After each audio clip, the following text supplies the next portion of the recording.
আসলে জোড়া কেন্দ্রীয় কমিশন বসিরহাটে কেন্দ্রীয় কমিশনের দুই প্রতিনিধি পৌঁছেছেন ৪৮ ঘন্টার মধ্যে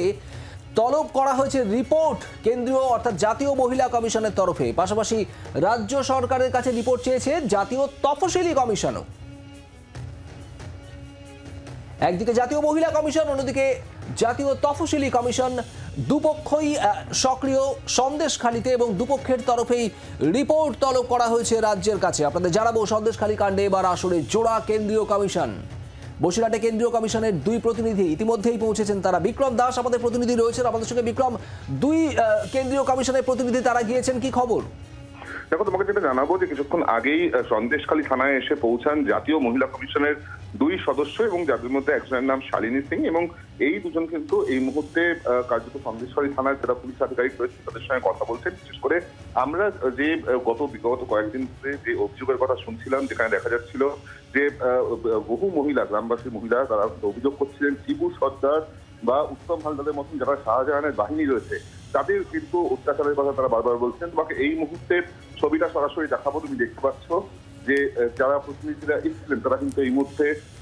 তারা কিন্তু বেরিয়ে আসছেন এবং তার সঙ্গে সঙ্গে তোমাকে যেটা বলবো যে 10 সদস্যের যে প্রতিনিধি দল অর্থাৎ যে ইনভেস্টিগেশন টিম তারাও কিন্তু ইতিমধ্যে এসে পৌঁছেছেন অর্থাৎ ডিআইজি সমাবেশের ক্ষেত্রে রাজ্যের তরফ থেকে যে টিম গঠন করা হয়েছিল তারাও ইতিমধ্যে এসে পৌঁছেছেন এবং আর কিছুক্ষণ মধ্যে তারাও কিন্তু গ্রামের দিকে যাবেন গ্রামে প্রবেশ করবেন এবং তুমি সরাসরি সেই ছবি দেখতে পাচ্ছ যেখানে কিন্তু ইতিমধ্যেই প্রস্তুতি নেওয়া হচ্ছে অর্থাৎ গ্রামে গিয়ে সেখানে মহিলাদের যে অত্যাচার বা নির্যাতনের যে অভিযোগ তারা করছিলেন সেই অভিযোগের কথা কিন্তু এবার সরাসরি শুনবেন ডিআইজি সিআইডির নেতৃত্বে এই 10 জনের দল যার মধ্যে রয়েছেন ডিআইজি এসপিএফ দেবস্মিতা দাস এবং ডিআইজি শঙ্কর প্রসাদ বারুগীয় এখানেই তোমাকে জানিয়ে রাখবো যে একদিকে যারা মূলত জাতীয় মহিলা কমিশনের সদস্য তারা যখন এসে এখানে গোটা বিষয়টি সরেজমিনে খতিয়ে দেখছেন তারা যেটা জানাচ্ছেন যে যারা গ্রামবাসীদের মহিলারা রয়েছেন যাদের উপর অত্যাচার বা নির্যাতন হয়েছে বলে অভিযোগ তাদের সঙ্গেও কিন্তু তারা কথা বলবেন এবং যাবতীয় কথোপকথনের পর তারা কিন্তু একটা রিপোর্ট দেবেন এবং তার সঙ্গে সঙ্গে রাজ্যের কাছ থেকেও তারা রিপোর্ট চাইবেন এক্ষেত্রেই তোমাকে বলবো যে বিগত কয়েকদিন ধরেই মহিলারা কিন্তু একাধিক ভয়াবহ অভিজ্ঞতার কথা তারা বলেছেন অভিযোগ করেছেন তারা যেখানে তারা বলছেন যে শেখ শাহজাহানের বাহিনীরা তারা কিন্তু এই মহিলাদেরকে রাত বিরতে তাদের বাড়ি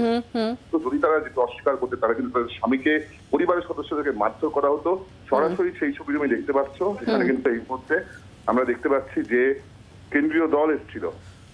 তারা যখন বেরোচ্ছেন তার সঙ্গে সঙ্গে বিক্রম নজর রাখো আমাদের প্রতিনিধি জানাচ্ছিলেন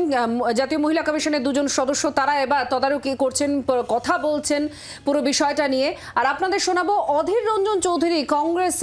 প্রদেশ কংগ্রেসের সভাপতি তিনি কি বলেছেন সন্দেশখালীর ঘটনা এবং এখনো পর্যন্ত যে ঘটনা ঘটছে কি বলছেন শুনুন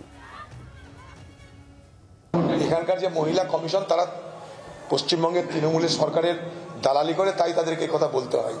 বাংলার মুখ্যমন্ত্রী আপনি নিজে একবার যান আপনি তো একজন মহিলা সেখানকার মহিলাদের কাছে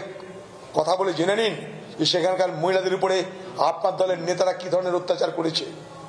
তাদের উপরে দৈহিক নির্যাতন করেছে তাদের উপরে সমস্ত রকমের নির্যাতন করেছে আপনার দলের নেতৃত্ব যারা সন্দেশখালীর দায়িত্বে থেকেছে তাদের মুখ থেকে গিয়ে শুনুন আপনি বাংলার মুখ্যমন্ত্রী আপনি একজন মহিলা আজকে মহিলাদের আর্তনাদ আপনার কানে ঢুকছে না আপনি কেন এবং কিভাবে এত নিষ্ঠুর হলেন বাংলার মানুষ তা জানতে চাইছে নির্বাচনের আগে বাংলার মা বোনদেরকে 500 জায়গায় হাজারের জায়গায় 1200 করে আপনি তাদেরকে খরিদ করতে পারবেন না